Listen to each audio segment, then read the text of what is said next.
Hello, good evening. Well, the latest in a seemingly endless procession of Atlantic weather systems is about to deliver more wet and windy weather for us all, coming in the west overnight tonight, staying there through tomorrow morning, and then moving across to the eastern side of Britain during tomorrow afternoon.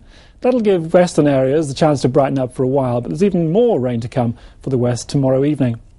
Let's come back to the charts though. Well, tomorrow morning's chart looks like so many charts recently. Weather fronts strung out to the west. This one will cross all areas, bringing in a spell of rain. This next one will come into the west during tomorrow evening. So a very unsettled outlook, even well into next week.